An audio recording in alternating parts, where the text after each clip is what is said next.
I go by Simon, though I'm not too particular about what people call me. My full name is Simon Cooper, and I've been married to Grace for 4 years now. We haven't had kids yet because we both enjoy our freedom a little too much. While that might change someday, it's not something we see happening until we're well into our 30s. We both came from modest backgrounds, living just a few blocks apart, though we didn't meet until we were 18 at a college recruitment event. Grace thrived in college, eventually becoming an accountant and credit controller. Meanwhile, I struggled with my studies and didn't even graduate. But what I lacked in academics, I made up for with a strong work ethic and a knack for business. By the time I was 15, I was working as a cleaner in local stores and offices. By 18, I was already managing a team of 30 employees and had secured contracts with several large companies in town. Grace was job hunting at the time, and I needed more staff. When she came to my table at the event, she handed me her resume and said, "I'm not looking for a cleaning job, but maybe you'd be interested in my phone number." I didn't waste time. I called her before she even reached the next table and asked her out to dinner the following night. Years later, we were married. That event was a stroke of luck for Grace, as she also landed a job in the purchasing department of a construction firm.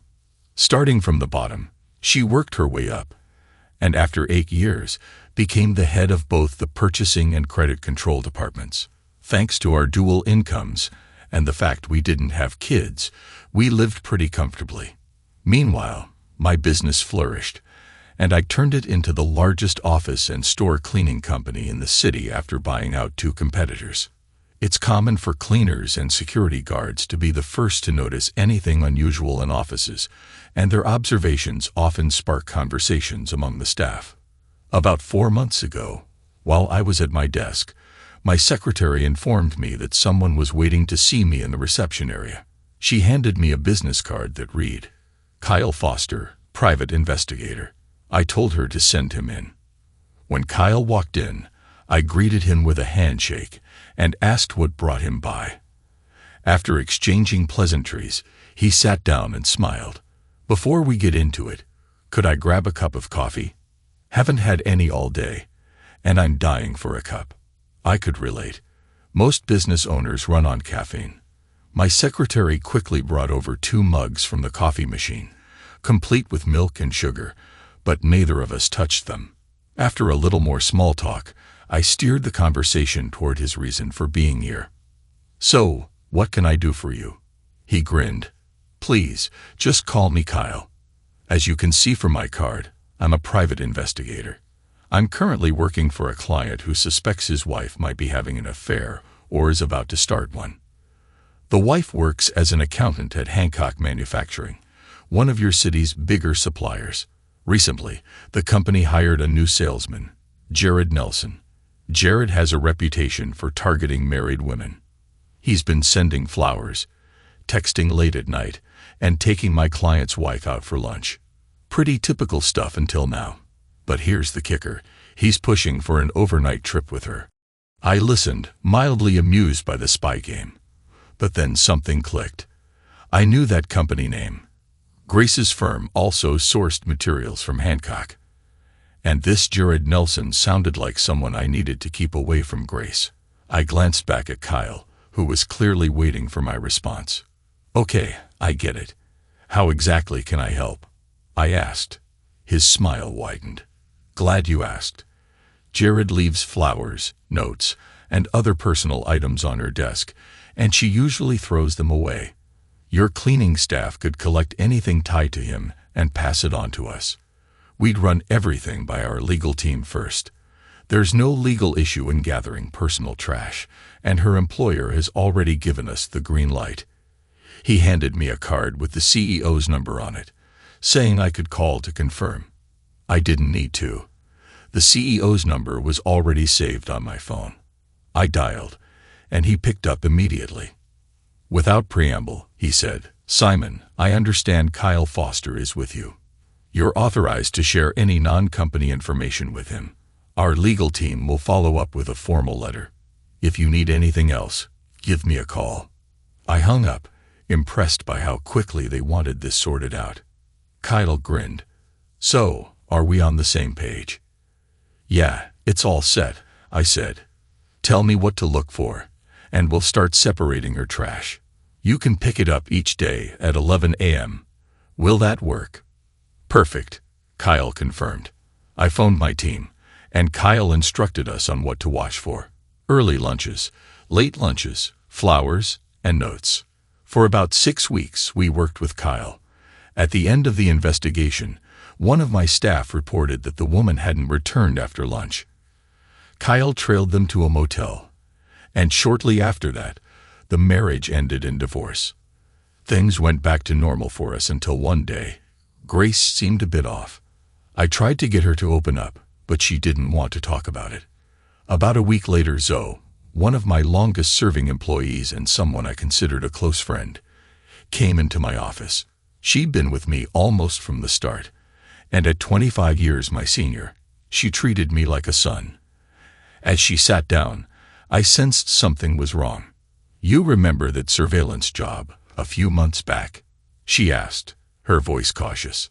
Of course, I replied, raising an eyebrow in curiosity. Well, she hesitated.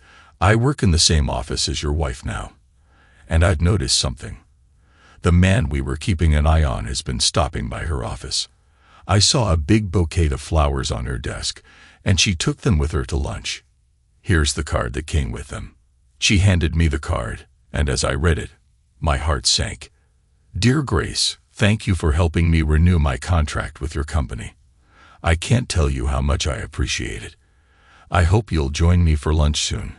With love, Jared. The note implied a level of familiarity I wasn't comfortable with.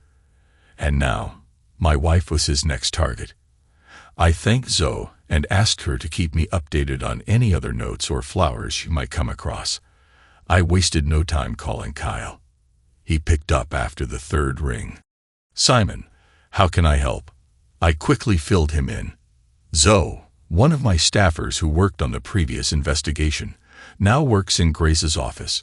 She just told me that Jared Nelson has started paying her visits, taking her out to lunch, and sending flowers. I've got a card from him right here. Kyle took a deep breath. You're not the only one dealing with Jared. You're actually the third husband involved. Would you be interested in joining forces with the others? Absolutely, I replied. What's the next step? Kyle suggested a meeting with the other husbands at 2 p.m.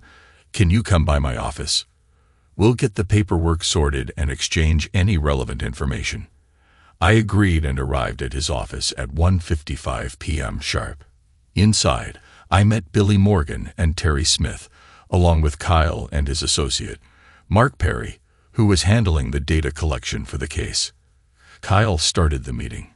Gentlemen, we're all here because you share a common problem. Billy, Terry, meet Simon. He's interested in joining the investigation. If you're both agreeable, we'll officially bring him on board and begin sharing information. They nodded, and after a brief exchange, everyone agreed. The paperwork took about 15 minutes, during which I used my personal credit card to cover the $5,000 fee, ensuring Grace wouldn't see anything suspicious on our shared statements. Once everything was settled, Kyle addressed all of us. The shared issue is Jared Nelson. Simon, just to fill you in, Billy's wife works alongside Jared at Hancock Manufacturing, while Terry's wife is employed by the city's school board, which sources supplies from the same company. Jared has a very well-practiced routine. He sends flowers, texts, and takes these women out to lunch, usually trying to escalate things by luring them to a motel afterward. His pattern with married women is disturbing, pressuring those with children and taking advantage of those without by offering them free passes from their husbands. Kyle paused, taking a sip of coffee, then continued. Over the past year, Jared has been responsible for at least 5 divorces in the area. His tactics aren't very subtle, but they're effective.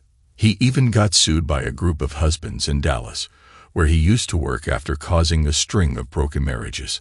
The lawsuit resulted in his termination, but he's up to the same tricks here now. We're doing everything we can to put a stop to it. He turned to me. "Simon, are you still assigned a clean at Hancock Manufacturing or the school board's offices? You might be able to gather valuable evidence from Grace's office trash if your team handles that area." I shook my head.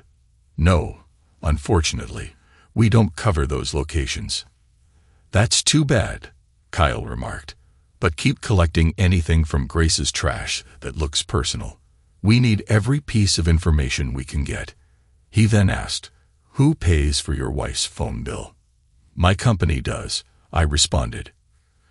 "Kyle," he said, "great, here's what we'll do. We'll need to access her phone records to see who she's been texting and calling. Just fill out this authorization form, and it will grant us permission to monitor her phone. You'll also need to scan this QR code on her phone. Once you do, a program will install itself discreetly and begin transmitting all her calls, messages, emails, and chats to our server.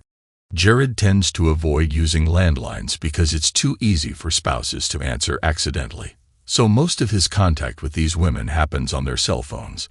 We wrapped up the meeting by exchanging phone numbers and creating a group for easier communication. It included me, Billy, Terry, Kyle, and Mark.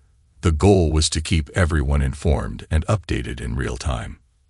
When I got home later that evening, Grace was already there, but she seemed a little preoccupied. She kept her phone close, which wasn't like her, and during our conversation, she seemed distant. When I asked about her day, she brushed me off, saying it was a long one, and that she felt tired. Then, at 9:30 p.m., much earlier than usual, she went to bed. I stayed up a bit longer, trying to shake the uneasiness that had settled in. Once I knew she was asleep, I went to search for her phone, but it wasn't in its usual spot.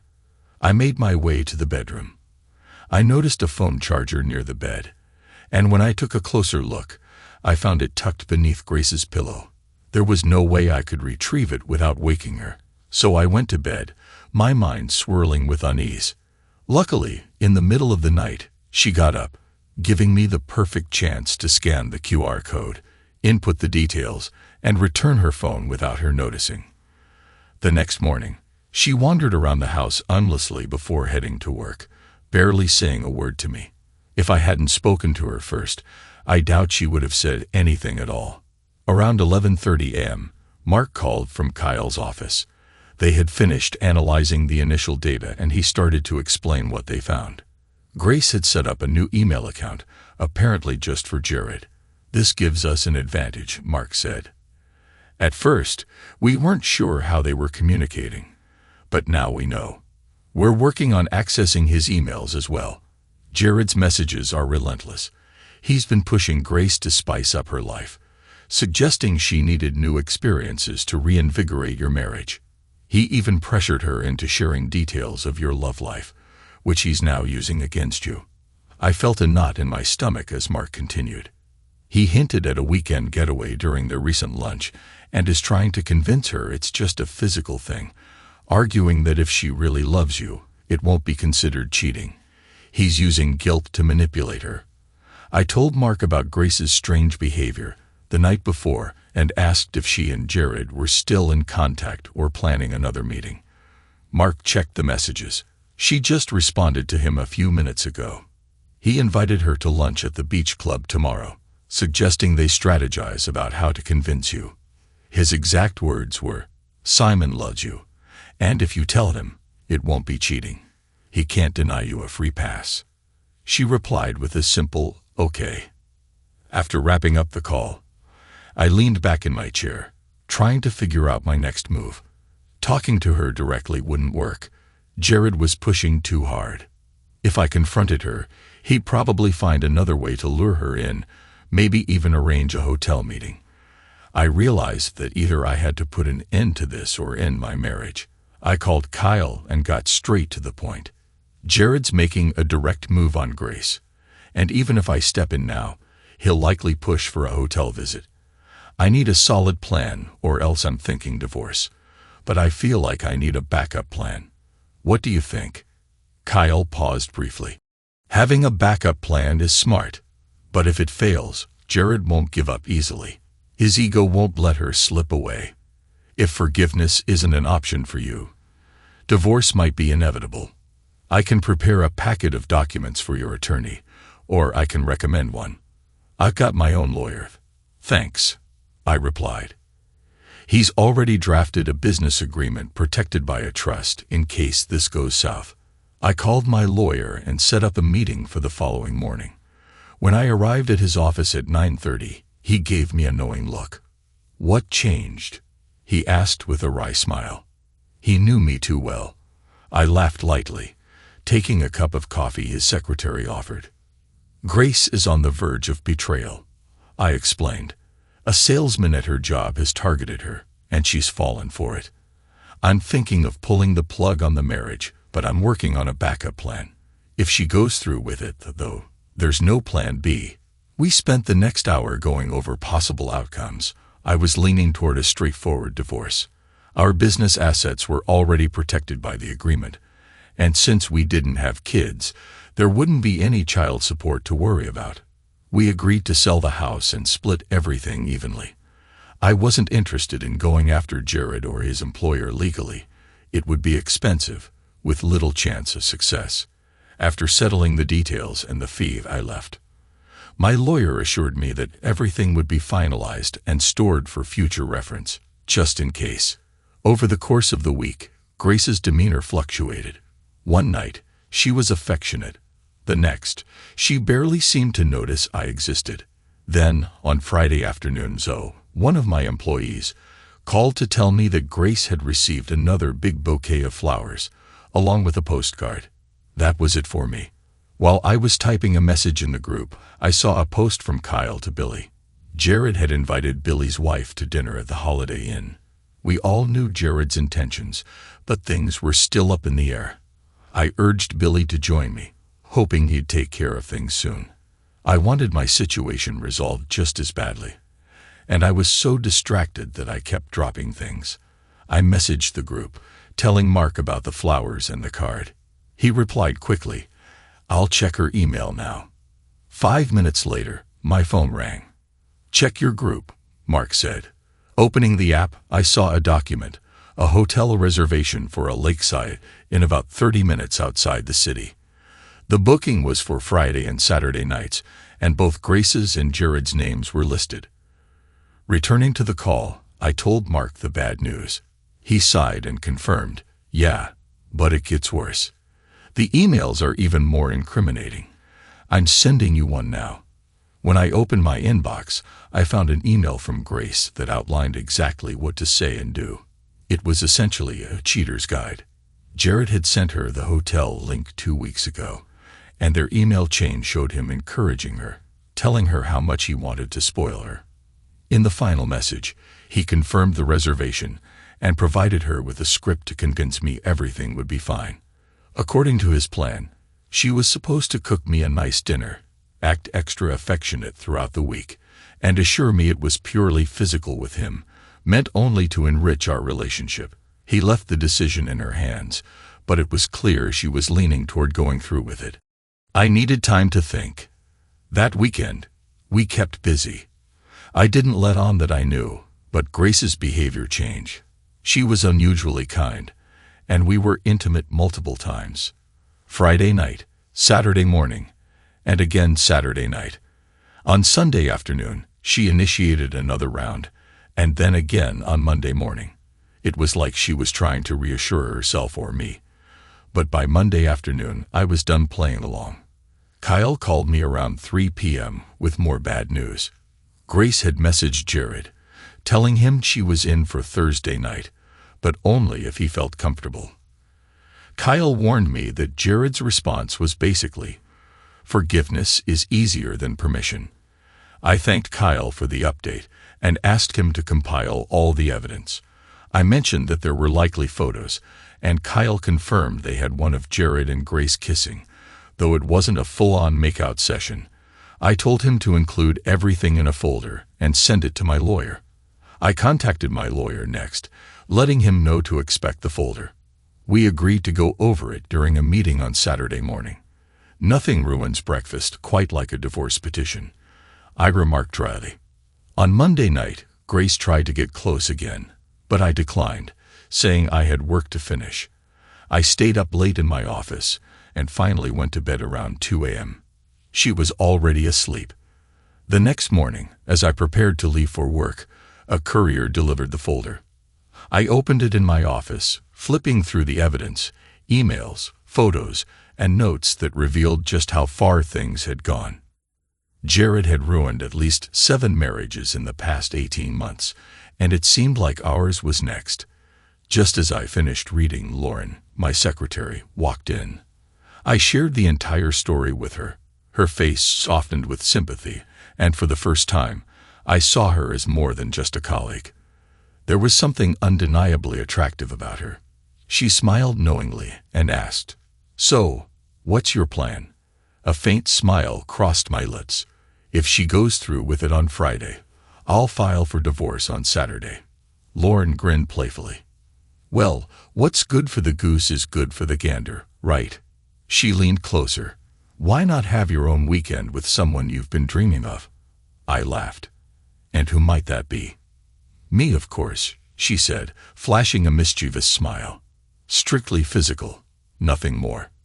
You need a clear head, and I'm just the person to help with that." The idea was simple, yet effective, made Grace face the consequences of her betrayal. That night, I was with Grace, but there was no emotion in it for me. It was a tough act to pull off. By Wednesday morning, neither of us was in the mood for our usual quick interaction before work. The tension was growing, and Thursday would be the breaking point. By Wednesday evening, the tension had eased just a little, but it was still there, simmering beneath the surface.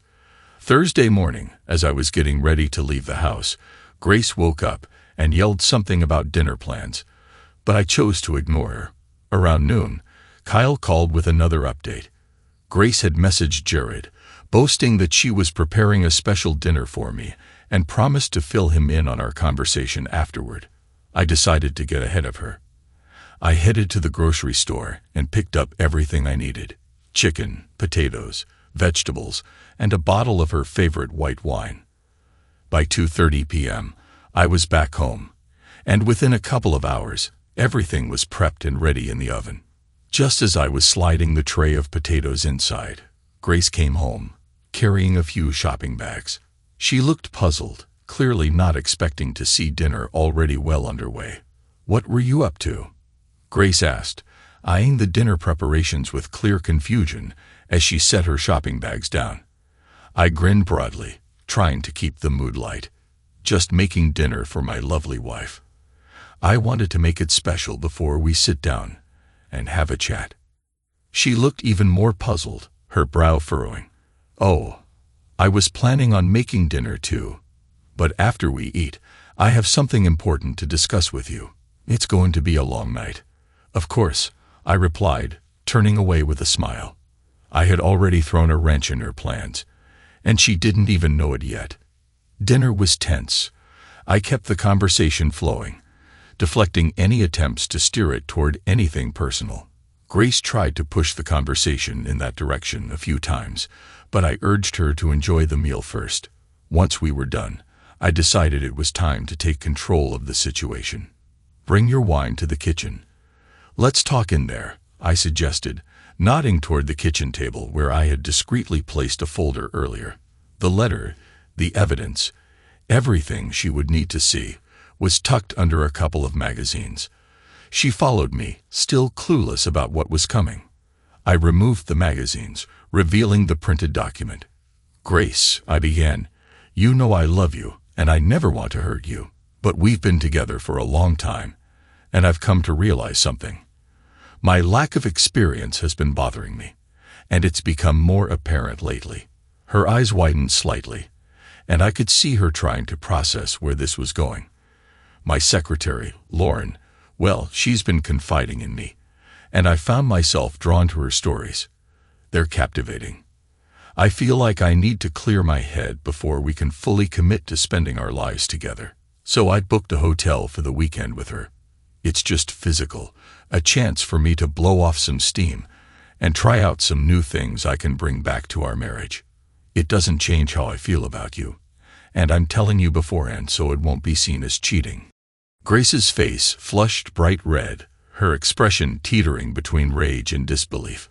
"Over my dead body," she practically shouted. "I want this woman gone by Monday morning, or we're done." Her reaction was exactly what I expected, and I couldn't help but laugh. The look on her face was priceless. As the realization dawned on her, she saw through the game I was playing. Everything she had planned to say, every excuse she had prepared, I had anticipated it all. I closed the folder and handed it to her, revealing the photo on the cover. Her and Jared, locked in a kiss, her face drained of color, her voice a whisper. "You knew. And you played me." "Yes," I said calmly, my smile fading. "I knew. Your reaction is exactly how I would have responded if the roles were reversed. But unlike you, I didn't book a hotel. Unlike you, I didn't share lunches, kisses, or conversations about love with someone else. My story was fiction.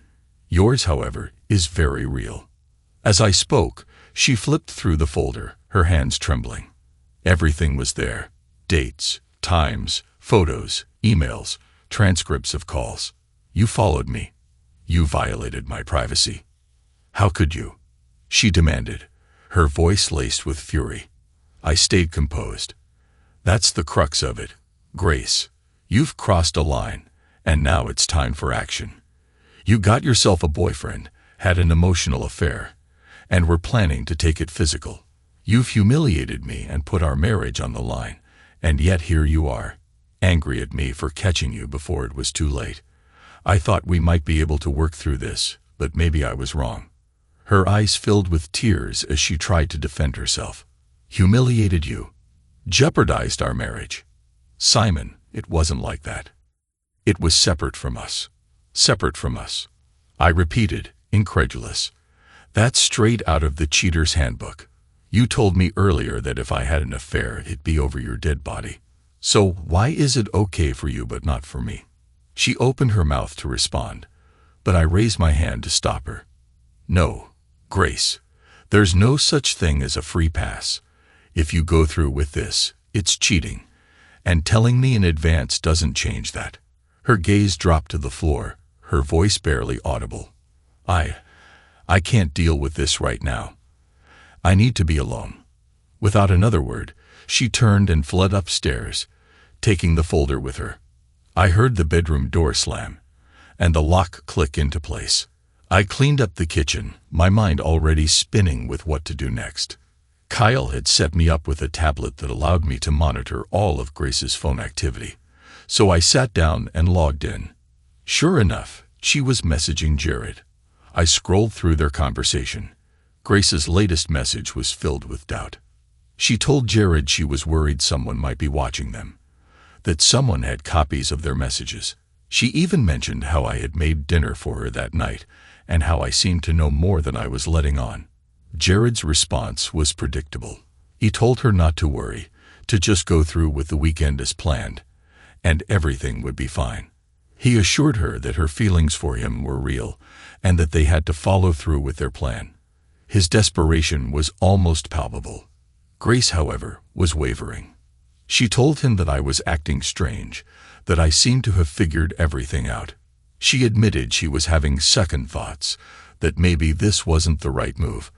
But Jared kept pushing, telling her that it wouldn't be cheating if I knew about it. He insisted it would only make her happier.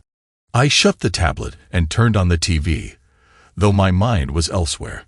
I had already made up my mind to file for divorce, but I was torn between doing it now or waiting until they had actually gone through with it. I wanted to make sure she understood the consequences of her actions before I made any final decisions. I called my lawyer and filled him in. I dropped the bomb on her. I said, "And she's planning to pack her bag and see how I'll react. I don't want to file for divorce until they've actually slept together, but I need her to know I'm serious. Is there any way we can push this?" My lawyer, sharp as ever, had a suggestion. "We could serve her a letter at her office tomorrow, making it clear that you know about the affair and that if she goes through with it, divorce proceedings will start the next morning. She'll get the message loud and clear." I agreed, Thinking it over, it was the perfect way to demonstrate just how serious I was. Later that night, I checked the tablet again. No further messages between Grace and Jared. I decided to call it a night. When I reached the bedroom, I half expected the door to still be locked, but it wasn't.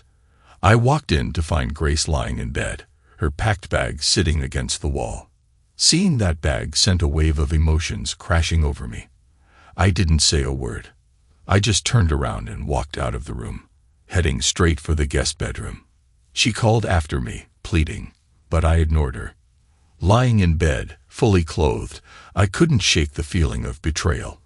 The bag, packed and ready for her to run off with Jared, was the final blow. Tears welled up in my eyes, and I let them fall. I had lost something fundamental, and there was no coming back from that. The next morning, I heard her moving around downstairs.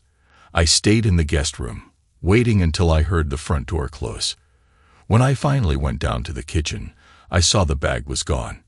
Grace had unpacked it and put everything away. She stood by the counter, her face drawn and anxious. My initial reaction was to lash out, but I held back. I suppose this breakfast is your way of showing me what kind of wife you'll be if you sleep with another man. But it doesn't matter. If you go through with it, we're done. She looked at me, her eyes pleading.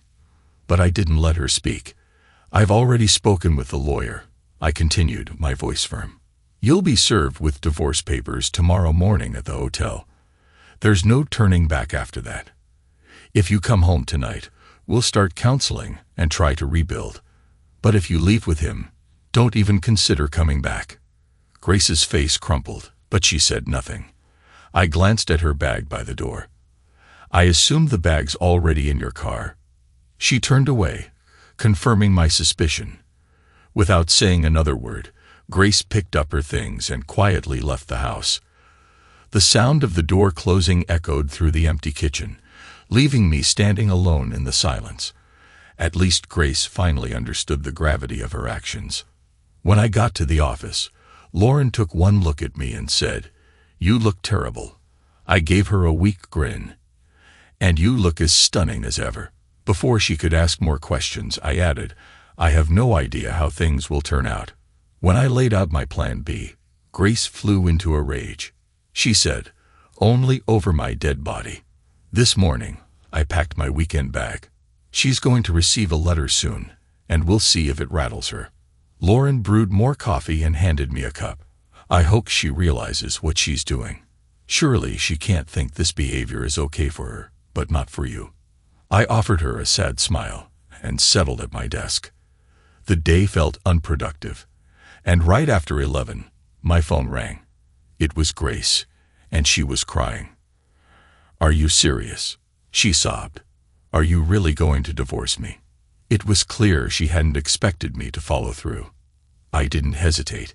"If you go through with it, it's a breach of our agreement. You'd divorce me if I cheated, right?" Her voice was barely audible, but she whispered, "Yes." "Will you come home so we can talk?"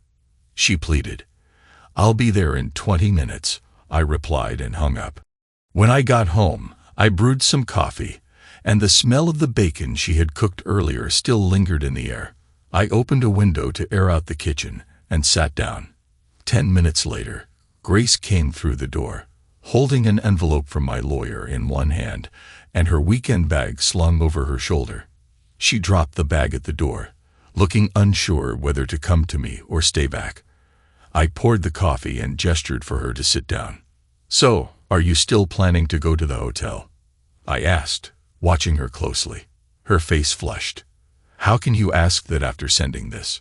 She waved the letter from the lawyer. "Of course I'm not going. I love you. I want to be with you. I canceled everything. But do we need to fix our marriage, or am I still going to be served with divorce papers?" I studied her for a moment before speaking. "You'll only be served if you show up at that hotel. No hotel, no papers. But our marriage has been damaged, Grace. This is what's going to happen. First, you're going to call Jared in front of me, and I want to hear you end it. Then you're going to delete the personal email account you made for him. After that, You'll report everything to your boss and make sure Jared's banned from your office. Finally, we'll start counseling to figure out why this happened and how we can rebuild our trust." Just as I finished, her phone rang. It was Jared. She put it on speaker, and his frustrated voice came through. "Where are you, Grace? I'm waiting at the reception and can't wait any longer." Grace took a deep breath and said, "Jared, I'm home with Simon. He did something that made me realize what I was doing. If I go with you, it'll destroy my marriage. I'm sorry, but you're not worth it." Jared's anger was palpable. "You're a fool. Do you know how much time, effort, and money I've spent on you? And now you're backing out because you were a weak husband through a tantrum. Screw you," he shouted before hanging up. For the first time, Grace saw him for what he really was. It was not love or care. It was manipulation. She took a moment to gather herself and then began deleting the email account. It took longer than expected, but after an hour, it was gone. Not long after, her boss and the HR manager, Marvin Woods, showed up at our door. "Grace, we're aware of what happened today," her boss said. "To say we're disappointed is an understatement, but we're here to give you a chance to keep your job. Please tell us what happened." Grace took a deep breath and dabbed her eyes with a tissue. "About 3 months ago, Jared Nelson took over the AM Metals account I managed. He started with compliments, harmless things about my clothes and hair, but then it got personal. He began flirting, sending me gifts, and eventually asked me to dinner. I let it happen, and I started dressing provocatively to get his attention. Over time, he wore me down with his words, telling me Simon didn't deserve me, and then he convinced me to agree to a weekend with him. But Simon intervened with a letter from his lawyer, and it snapped me out of it. I told Jared I wasn't going. I've reported everything to HR, and I'm ready to move forward." Woods exchanged a glance with Grace's boss, and then nodded. "Thank you for your honesty, Grace. Yes, you made a significant error, but you're lucky to have this chance to keep your job. We've had quality issues with AM Metals, and we're cutting ties with them. Jared Nelson will no longer be coming to this office. Let me be clear, if anything like this happens again, you'll be dismissed immediately." Grace nodded. "I understand." Once they left, Grace and I sat down to have lunch. Later, we started searching for a marriage counselor. Fortunately, we found one quickly and made an appointment for the next day. The counseling sessions went well. Over 3 months, Grace realized how Jared had exploited her fear of our marriage becoming routine. She saw how easily he had manipulated her. As for me, I realized how much we had built together, and I grew to appreciate the strength of our relationship. Years later, we're still together, and Grace is expecting our first child. We've come a long way, and we're stronger now than ever. As for Jared, he didn't fare so well. A few months back, he had a nasty fall at the local shopping mall, slipping down a flight of stairs in the parking lot. The police couldn't figure out exactly what happened. But I do know this.